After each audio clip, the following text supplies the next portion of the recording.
So, greetings from our Sunday morning in California, and welcome to the Dharma talk. And I would like to read a passage from the Middle Length Discourses, the Discourse 48, and I debated not telling you where it was from, and just reading it, the passage, and maybe if I could have asked you to guess, if you didn't know the context of the passage, what is this about? But I'll read you the passage.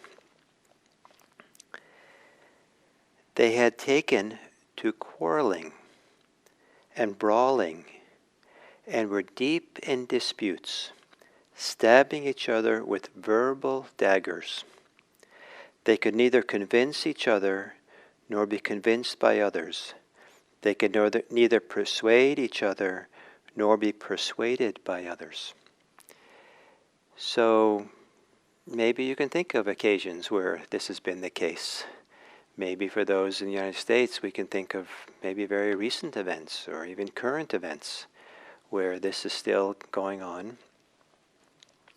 And this passage opens up a discourse called Kosambiya Sutta, where at a time when the monastic followers of the Buddha were in dispute. Sometimes we idealize both the Buddha and his early monastics and have this idea the Buddha was infinitely wise and compassionate, and if we could, whatever he says, people would just be enlightened and be well behaved. And however, that wasn't the case in the ancient world, and certainly he was an effective teacher. But not everyone got the message from him, that what he was trying to teach. And so sometimes his monastics were kind of behaved poorly. And here was one occasion, there was a dispute over a monastic who may or may not have violated a monastic rule. And those who thought he did were arguing against those who thought he did not. And those who thought that he did not argued with verbal daggers against those who thought he did. And they could not convince each other. Back and forth, they were stuck with each other. And so, as was the occasion, someone would go to the Buddha and explain what was going on. And he called them for a meeting, and he asked them, "Is it true that you're doing this? Is it true that you are quarreling and brawling, deep in disputes, stabbing each other with verbal daggers, and that you can't persuade each other?" And the Buddha and the monk said, "Yes." What I like about this is that the Buddha heard a story about what was going on, the disputes, conflicts going on in his community. And the first thing he does is to ask the parties to come, and he asks them, is this what's happening? Giving them a chance to explain differently and find out for himself what was actually happening, and not prejudging maybe the situation, but waiting for to hear from them, the parties. But as it was, the party said yes. They were in fact doing all those things. And so the Buddha then said to them, when you take to quarreling and brawling and are deep in disputes, stabbing each other with verbal daggers, do you on that occasion maintain acts of loving kindness by body, speech, and mind, in public and in private, towards your companions in the holy life? And so when you're arguing with each other, are you being kind? Do you have goodwill for each other? And the monastics, maybe being honest people and direct people, and they said, no. When we're arguing, there's no goodwill in our hearts towards the others. And then Buddha goes on to say, when you're that way, quarreling and brawling and in disputes, stabbing each other with verbal daggers, What can you possibly know? What can you see that you take to quarreling and brawling and are deep in disputes? So what is it that you know that makes it worthwhile or appropriate? What do you see that gives reason, really, to be this way? And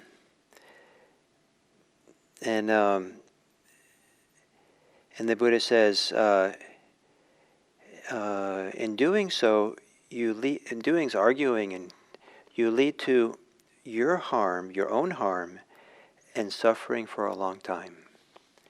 So he's kind of rhetorically saying, what could you possibly believe that makes this appropriate to be having verbal daggers at each other? And if you continue this way, without any loving kindness, you're hurting yourself. So it's kind of interesting. He points it back to them as individuals. He doesn't say you're hurting other people and you shouldn't do that. Maybe he evokes something that's very personal. Maybe no one wants to hurt themselves. And so by evoking that's where he's going, then it's not an obligation to be kind and compassionate. It's not shaming them that they're treating other people differently. He's in a sense reminding them, you're harming yourself, and maybe for a long time to continue this way. And so continuing from this passage in the middle length discourse, discourse number 48, the Buddha goes on and says, there are these 6 principles of cordiality, of friendliness, and this is what this passage, next passage I really like, and I want to emphasize it. So 6 principles of cordiality that create love and respect and conduce to cohesion, to non-dispute, to concord, and to unity. So here we see the Buddha emphasizing values that he puts great emphasis on, that the social values of love and respect. We love each other and respect each other. The word for love is piya, P-I-Y-A, and so I don't know if it has a little different feeling than the English word love is so broad and vague in meaning sometimes. And then respect, and to love and respect each other. That's a social value that the Buddha puts in his teachings to his followers, his practitioners. And the idea of cohesion, kind of togetherness, to non-dispute, to concord, and to unity. So this idea of concord and unity is extremely important for the Buddha. And one of the principles of right speech is to speak what brings unity, brings concord to a community. The idea of speaking in ways that's divisive is considered unwholesome in Buddhism. It's harmful to oneself to do that and to others. So then he's going to list the 6 principles of cordiality. The 6 principles that are conducive to love, respect, non-dispute, unity. And the first 3 I'll abbreviate because they're almost the same thing. One has to do with acts of body, kind of what we do in the world physically. The other has to do with verbal acts, and the third has to do with mental acts, how we think and what goes on inside our minds towards others. Here, a person maintains bodily acts of loving kindness or goodwill. Some people prefer the translation. Here, one maintains bodily acts of goodwill, both in public and in private, towards one's companions in the holy life. He's talking to monastics, so he's talking about how to take care of your own community. This is a principle of cordiality that creates love and respect and conduces to cohesion, to non-dispute, to concord, and to unity. And then he says the same thing for verbal acts of goodwill, loving kindness, and then mental acts of loving kindness or goodwill. So the idea that one would, in the privacy of one's own mind, what we do there is consequential. That the Buddha doesn't think it's only about what you say and you do, but we really want to transform or appropriately evoke or generate within inside ourselves goodwill towards others. And the art of it is to discover how to do it in a genuine way.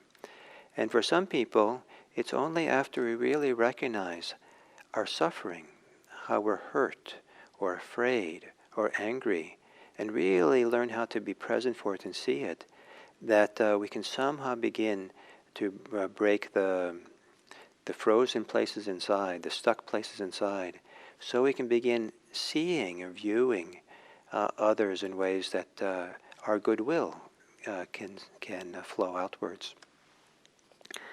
And so, but to begin by having goodwill to our own place of anger and hurt and in the ways we're stuck, not to, make it worse by second arrows that we put on ourselves. And then Buddha says to do that both publicly and privately. And what privately I think means here is in ways that other people don't know you're doing it. So if you're doing acts of loving kindness, of goodwill, both physical acts in the world, doing actually something or saying something, or thinking about people in particular ways, they might not have to know it that you're doing it. Perhaps you do it anonymously, or you speak about them or do something good for them in a time that they don't recognize it, that you're doing it, and then maybe they never know. Maybe in your home you do the dishes when they're dirty in the sink, and no one ever knows you do it. You don't get any credit for it, but in fact you're supporting whoever's in your house, if that's the case. Or private acts of loving kindness might be if you're driving, and maybe you drive in a way that is very respectful and makes room for other drivers, and they're not really recognizing that you're not tailgating, or they don't recognize that you have given them the right of way, or that you're driving, supportively for others. But in your mind, you're doing it privately. You're just supporting others. Your goodwill, your generosity is going outwards. So this idea of practicing loving kindness for some people, when you don't get any credit for it, is so it's hard for some people. But in fact, we get a lot of credit in our hearts, in ourselves, and it makes a difference. We're beginning to transform ourselves through acts of goodwill.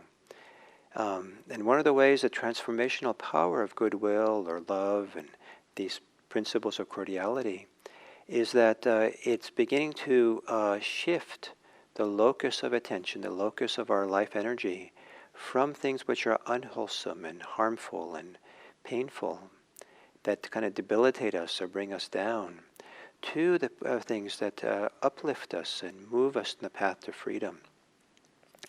And that's such an important shift in this practice.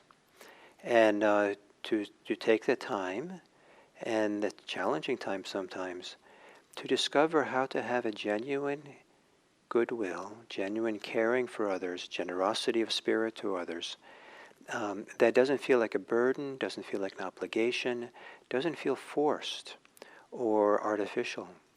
To spend the time to learn that, maybe in very small steps, the smallest steps possible, just so we're moving in that direction, beginning to awaken this possibility within us.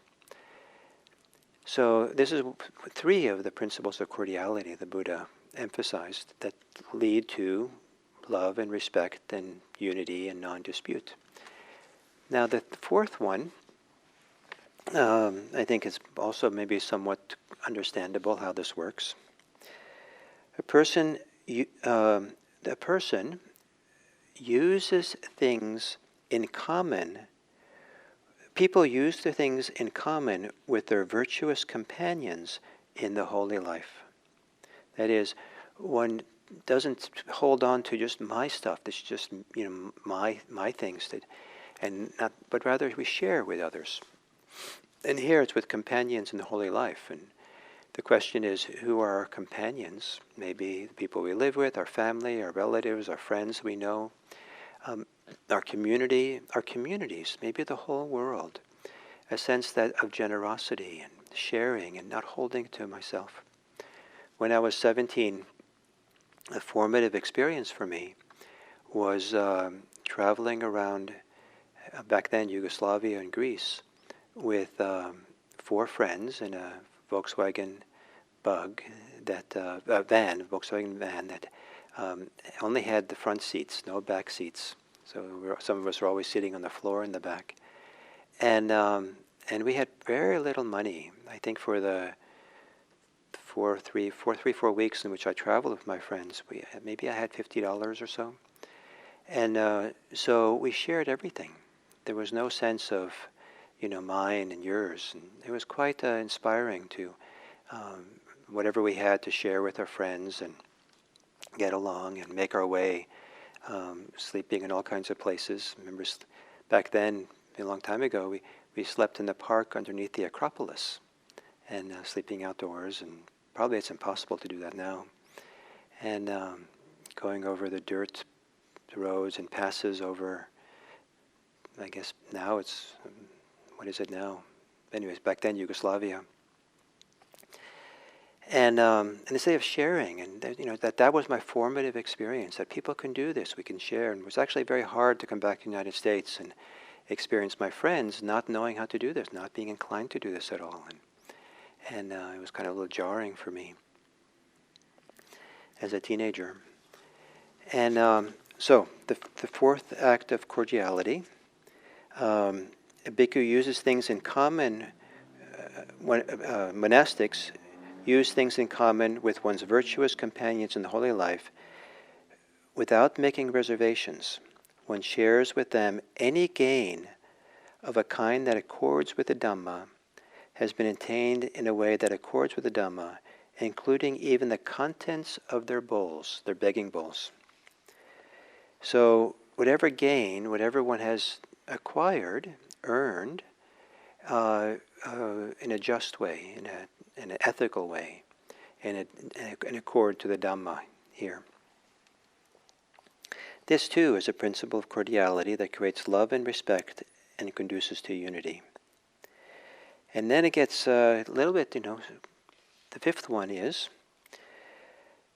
they dwell both in public and in private, possessing in common with their companions in the holy life those virtues that are unbroken, untorn, unblotched, unmottled, liberating, commended by the wise, not misapprehended, and conducive to concentration. So here they're behaving virtuously. They're living an ethical life, and living an ethical life is conducive to love and respect and to unity. Living unethically is conducive to breaking unity, to causing harm and separation and fracturing and rupturing relationships we have. And there's something very inspiring to meet someone who has ethical integrity and feel like this person I can trust. Ah, yes, I can trust this person with in all kinds of ways. And two things about this statement. It's the virtuous behavior that is liberating. So we don't often see virtue, ethics, and liberation together in the same sentence. Maybe they're not so separate from each other. They are quite intimately connected, that the movement to being ethical is a movement to being free, spiritually free, heartfully free, the liberation that the Buddhism emphasizes. And we see this because to be genuinely, in a relaxed way, virtuous means we have let go of being non-virtuous, which is motivated by the opposite to liberation. It's motivated by ways in which we're caught up in greed, hate, and delusion. But then also very interesting is that this idea of being virtuous, it's that virtue which leads to concentration. And this is a high value in Buddhism, to conduct your life in such a way that when you sit down to meditate, you can be settled. You don't sit with regrets, resentments, you don't sit with feelings of shame or guilt or upset. We sit down and feel certain ease and confidence The Buddha even talked about a certain kind of happiness, the happiness of blamelessness, the happiness of being content to know I haven't caused any harm. It's a little bit hard sometimes, especially in Western or here in the United States, where a lot of people will feel guilty for no reason at all. They just feel like it's a policy, or they just kind of inherited or been acquired from society, family, some idea of being inadequate and being wrong. They haven't really done anything, but it's just an assumption or a belief that that's the case. So then it's hard to feel the happiness of blamelessness, because we're to blame even though we haven't done anything. Just breathing, we're somehow wrong. But to really deep look inside of ourselves and really recognize, I haven't hurt anybody today. At least for today, I can go to sleep content and happy that I haven't hurt anyone. I've been careful with what I say and what I do. And the Buddha encouraged this kind of contentment and happiness. And it doesn't have to be like your whole life. Let it be from now on.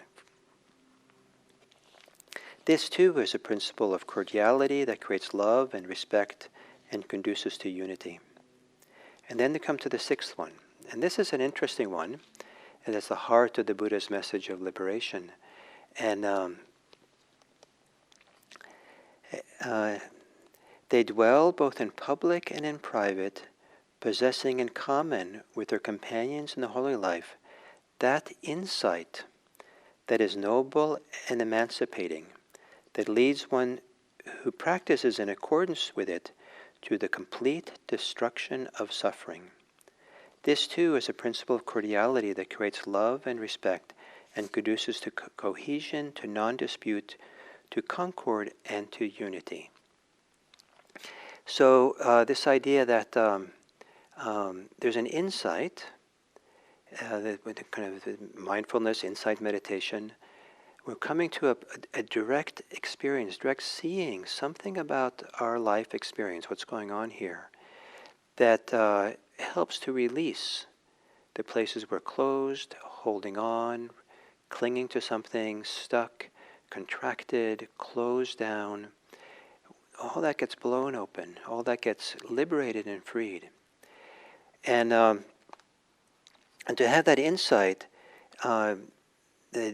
liberating insight doesn't mean we're fully liberated, but that now we know how to keep opening, Once we've let go and experienced some liberation, we know, we have a taste for it, we have a feel for it. And then to keep practicing and keep opening to that and realizing it more and more, not because we have to or should, because when there's a genuine feeling of freedom, of letting go, of contraction, clinging, there is in that letting go an invitation, a call, a request to do it completely, to follow through on it. Don't let it be partial, because the partial means we're still closed in some way. And the kind of the call or the request or the welcome that is possible to feel from liberation itself, that liberation welcomes us, beckons us, when the first kind of seed of liberation is strong enough. And to follow that beckoning, to follow that yearning or that kind of call is one of the great kind of tasks of life. And here what we're seeing is that some people feel that liberation, this personal goal of Buddhism, that for each individual, for themselves, they become liberated and free. That's selfish. Why would you do that? It's kind of like you're abandoning people to do that. And really what we have to do is be supportive of other people and help the world and things like that. But here, the Buddha offers it as one of the principles of cordiality that leads to the benefit for the world, that leads to love and respect, that leads to cohesion, to non-dispute, to concord, and to unity. There's an intimate connection to liberation and love and respect and care and to not wanting to be in dispute, to wanting to move towards unity and support for others. That And in fact, for the Buddha, he goes on here in this text to say that of the 6 principles of cordiality, the last one is the highest. And then he uses the idea of just like the pinnacle of a roof of a house is the highest point in the house. So this last one is the highest point that's maybe supported by all the others. That's why the metaphor of the house is so useful. All these other principles of cordiality, loving kindness and generosity and virtue, are the support for the final one, the greatest one, which is liberation itself. And to live in liberation and to share that liberation with a community of other people, this leads to lots of love, lots of respect, lots of movement towards unity, to connecting, to breaking down the artificial and painful separations we have between people, to not be in dispute, but be in conversation and creative tension and finding a way together with all the different ways that people, have different points of view. We still have different points of view, but we don't have to be in dispute. So love, respect, cohesion, non-dispute, unity, concord. These are the principles or the goal or the guiding lights of the teachings of the Buddha. And they're attained, they're realized by practicing goodwill and loving kindness, by practicing and living with generosity, by being virtuous, the kind of virtue that really feels liberating and helps us to get concentrated, and to develop liberating insight, to have the mindfulness of sitting really help us to see right down into the depths of our hearts, to that place where freedom is possible. And with that freedom, I'm confident that you will benefit the world.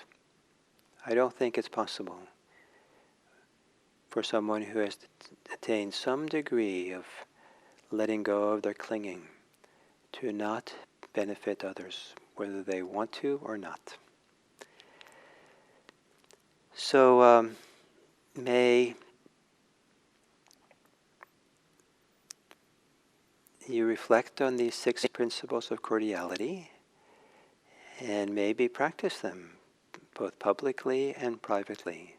Especially privately, you might see what it's like to do these things, practice goodwill and generosity, without necessarily getting credit for it, but just doing it anyway, and see if there's some way that that can nourish you and support you and inspire you to greater and greater possibilities of love and respect and unity and concord for this world of ours. May we put aside our verbal daggers now and look for unity and non-dispute and friendship with all beings. Thank you.